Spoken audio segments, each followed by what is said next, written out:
Hello students, class 10 के chapter 6 electric current and circuit में आज का जो हमारा टॉपिक है वो है इलेक्ट्रिक पावर, विद्युत शक्ति। तो इलेक्ट्रिक पावर क्या होता है? वह दर, ठीक है, दर को इंग्लिश में रेट कहते हैं।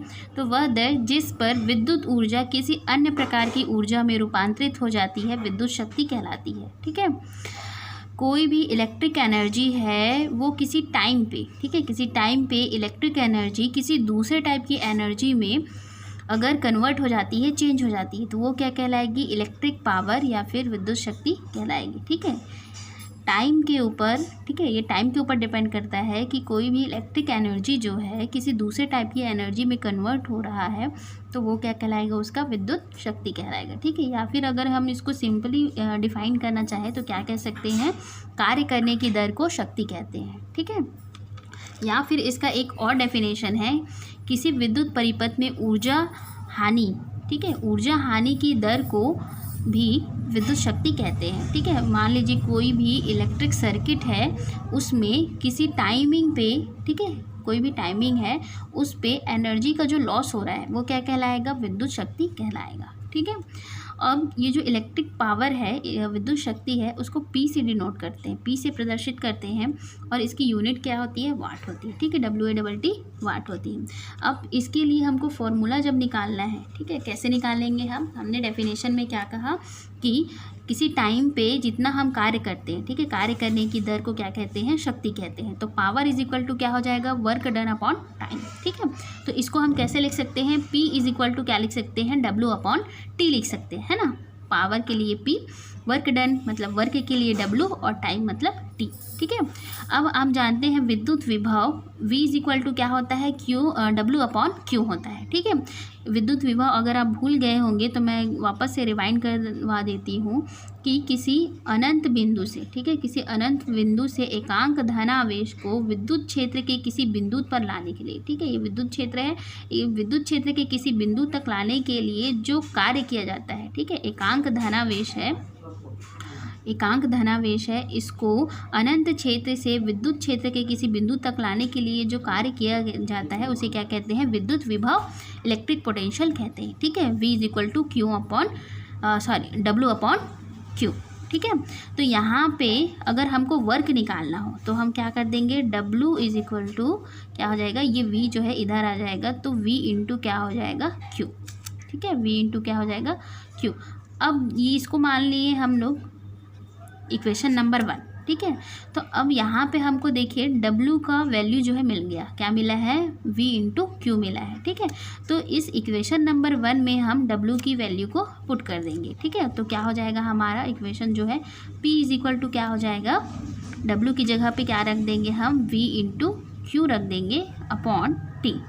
ठीक है, अब आप जानते हैं आपने इलेक्ट्रिक करंट पढ़ा है, ठीक है, तो electric current I is equal to क्या होता है? Q/T होता है ना।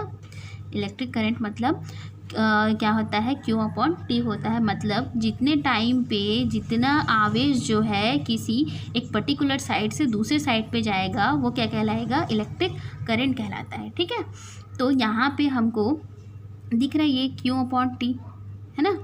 तो अब इसको हम क्या करेंगे? यहाँ पे इस वैल्यू को पुट कर देंगे तो क्या हो जाएगा? P is equal to V का वही रहेगा, ठीक है, V जो है एज इट इज़ रहेगा।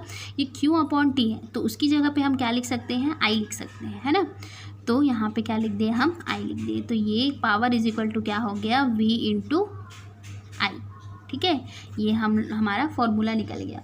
अब इस पावर को हम एक और तरीके से निकाल सकते हैं। किस तरीके से निकाल सकते हैं? ओम्स लॉ के द्वारा। ठीक है, यहाँ पे कर देते हैं।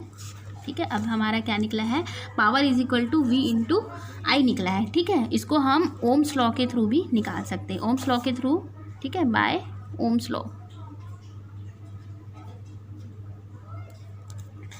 क्या हो जाएगा? ओम्स लॉ क्या कहता है?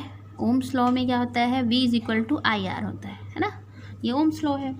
अब यहाँ पे देखिए, यहाँ पे हमारा क्या निकला है? P is equal to V into I निकला है। ठीक है, तो यहाँ पे P इज इक्वल टू क्या हो जाएगा? ये V की वैल्यू क्या मिल गई हमको? IR मिल गई। ठीक है, तो इस V की जगह पे हम क्या रख देंगे? IR रख दिए। ठीक है, IR रख दिए, यहाँ पे ऑलरेडी क्या है? I है, इंटू में I। ठीक है, तो नेक्स्ट में हमारा पावर इज इक्वल टू क्या हो जाएगा, ये आई स्क्वायर हो जाएगा, ठीक है। यहाँ पे ये आई और आई का इंटू हो जाएगा तो क्या हो जाएगा, आई स्क्वायर हो जाएगा, ठीक है, इंटू आर। ये निकल गया हमारा पावर। तो पावर इज इक्वल टू क्या हो गया, P is equal to I square R निकल गया, ठीक है।